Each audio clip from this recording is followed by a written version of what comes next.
Hello guys, आपका स्वागत है मास्टर एकांश ट्रिक्स पर। मेरा नाम है एकांश शर्मा। तो आज हम लोग हमारा लेक्चर नंबर 4 रीड करने वाले हैं। तो जैसे कि आपने लास्ट पार्ट में देखा कि हमें इंग्रेडिएंट्स कहाँ कहाँ से मिलते हैं, तो इस पार्ट में हम पढ़ेंगे कि हमें जो plants parts and animal product as a food, जो प्लांट के पार्ट्स है वो एनिमल्स के लिए फूड कैसे बनते हैं। तो हम लोग ये चालू करते हैं। तो लेट्स स्टार्ट।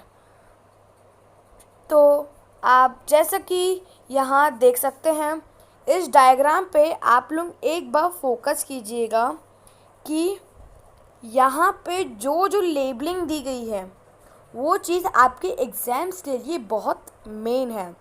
ये डायग्राम आपको अच्छे से समझना है, इसी के कारण ही आप एग्ज़ाम्स दे पाएंगे।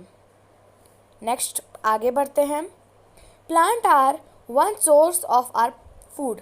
जो प्लांट्स है वो हमारा एक सोर्स है of our food. Which part of a plant, जो एक पार्ट है प्लांट का। We eat many leaf vegetable. We eat fruits of some plants. तो हम लोग प्लांट्स के कुछ पार्ट्स भी खाते हैं। ये सब हमने नेक्स्ट चैप्टर में पढ़ा।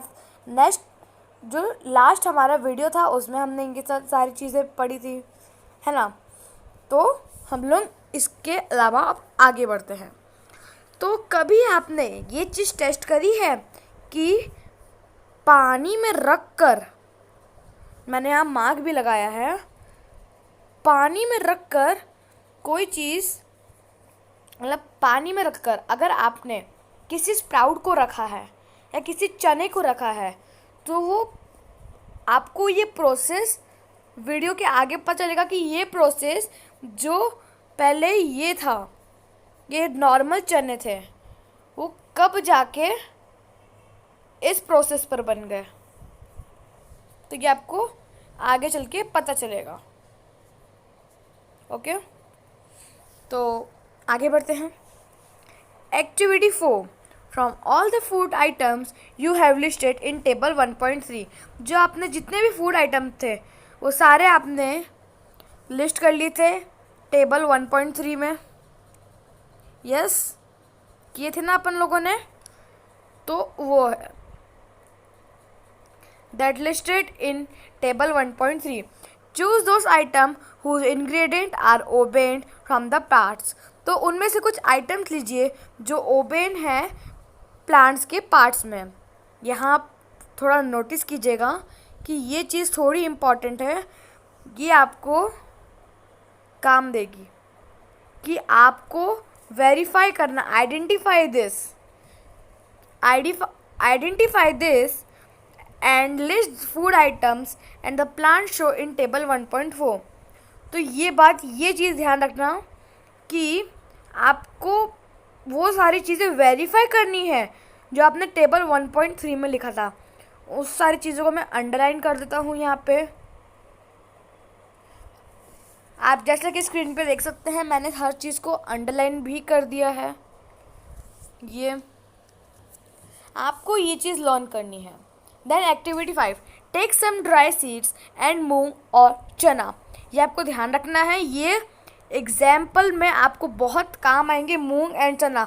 कोई अगर आपसे एग्जाम में क्वेश्चन आएगा कि कौन सी चीज़ है जो आपके ड्राई सीड्स के लिए काम आती है, तो ये चीज़ आपके लिए सबसे ज़्यादा इम्पॉर्टेंट है कि मूंग और चना आपकी ड्राई सीड्स के लिए सबसे ज़्यादा इम्पॉर्टेंट है। Put the small quantity of the seed in the container fill. तो मैं इसमें अंडरलाइन कर देता हूँ। Put the small quantity of the seed in a container filled by the water. Leave this aside of for a day. Next day drain the water completely and leave them seed in the vessels. Wrap them in a pieces of wet cloth and set aside the following day. Do your observation and change in the seeds. तो ये सारी चीज़ें this. ये पूरी चीज़ें आपको ध्यान में रखनी है। मैं मार्क कर देता हूँ जो अभी मैंने आपको एक्सप्लेन किया। ये चीज़ आपको ध्यान रखनी है ना।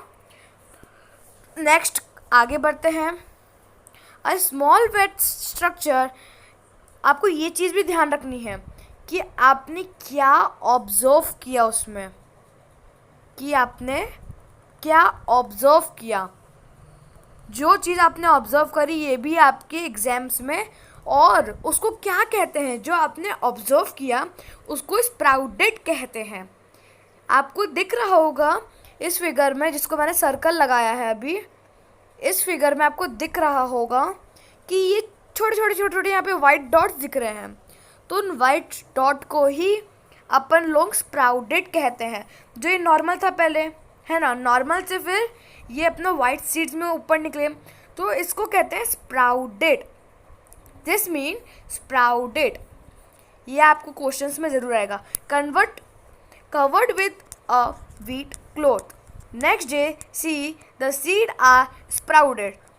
आप देख सकते हैं कि नेक्स्ट डे आपके जो सीड्स है वो स्प्राउटेड बन जाएंगे।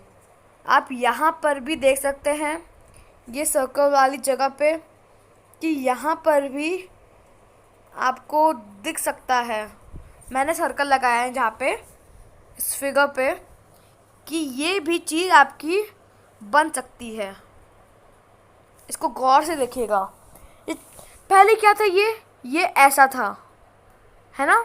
उसके बाद ये क्या बना, इसके ऊपर से वाइट वाइट एक रस्सी, मतलब एक रॉड टाइप की निकली, उसको स्प्राउटेड कहते हैं। एक स्ट्रक्चर निकला वाइट का, उसको अपन लोग स्प्राउटेड कहते हैं। After washing this sprouted seed you can eat them. तो आपका स्प्राउटेड प्रिपेयर हो गए हैं, तो आप उनको खा सकते हैं। फिर they can also be boiled, and some spices get the tasty snacks to eat. Do you know where honey comes from? ये आपके क्वेश्चन में ज़रूर आएगा कि do you know where does honey come from? ये आपके क्वेश्चन में ज़रूर आएगा, तो ये आपको ध्यान रखना है। Have you seen the B1 beehive? मतलब जो ये देख सकते हैं आप ये लोग कि इसको कहते हैं बीहव। ये है मधुमक्खी का छत्ता, इसको कहते हैं हम लोग मधुमक्खी का छत्ता। जैसा कि आप देख सकते हैं इसको बीहाइव कहते हैं। ये जो छोटा छोटा इसमें दिख रहे हैं ना, ये छोटे छोटे ये मधुमक्खी है। इसको आप मधुमक्खी समझिएगा, है ना। देन तो हम लोग आफ्टर आगे पढ़ते हैं। Do you know where honey come from और हाउ इट्स प्रोड्यूस। तो हनी कहाँ से आती है और वो कहाँ से प्रोड्यूस होती है। Have you see the beehive where some bee kept buzzing about। तो वहाँ पे आप देख सकते हैं कि छोटी छोटी बीज वहाँ पे अपने बीजिंग करती है।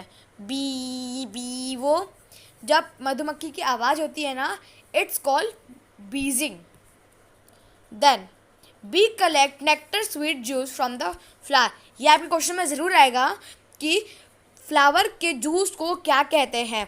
तो ये चीज़ मैं अंडरलाइन कर देता हूँ कि bee collect nectar sweet juices from the flower. एक बार फिर सुन लीजिए कि bee collect nectar sweet juice from the flower. आपके पास क्वेश्चन में ऐसे आएगा कि flower what is called the juice of flower. तो वो नेक्टर आप लिखेंगे। नेक्टर की स्पेलिंग ज़रूर लर्न कीजिएगा, ये एग्जाम में ज़रूर आएगी। Convert it into honey and store in the their hive. तो वो क्या करते हैं, अपने पूरे हनी को कन्वर्ट, जो हनी वो नेक्टर से निकालते हैं, उसको जो नेक्टर में से जूस निकालते हैं उसको हनी में कन्वर्ट कर देते हैं और वो अपने हाइव में उसको स्टोर कर देते हैं। फ्लावर्स एंड देयर नेक्टर में be available on only a part of the year, तो वो कुछ ही पार्ट में रहते हैं। ये मैंने अंडरलाइन कर दिया है, ये आपको ज़रूर अच्छे से याद करना है। Then 1.5 what do animal eat, तो हम लोग जो 1.5 का है, हमने एक पेज आर फिर कंप्लीट कर लिया। तो आज हमने एक पेज कर लिया, तो 1.5 है व्हाट डू एनिमल्स ईट। ये हम लोग नेक्स्ट वीडियो में समझेंगे कि व्हाट डू एनिमल्स ईट, जो जानवर क्या क्या खाते हैं। इसमें एक बहुत सिंपल सी चीज़ें हैं कि एनिमल क्या क्या खाते हैं। आप इसमें ज़्यादा कुछ समझने की है नहीं, क्योंकि आपको सब पता है कि कौन सा एनिमल क्या क्या खाता है। तो ये सारी चीज़ें हम लोग नेक्स्ट चैप्टर में पढ़ेंगे कि activity 7 where does what animals eat. तो आज के लिए थैंक यू। और अगर आपने मास्टर एकांश ट्रिक्स को लाइक नहीं किया है, सब्सक्राइब नहीं किया है, तो प्लीज़ जाके लाइक सब्सक्राइब ज़रूर कीजिएगा और हमें ऐसे ही सपोर्ट बनाते रहिएगा। Thank you for seeing the video.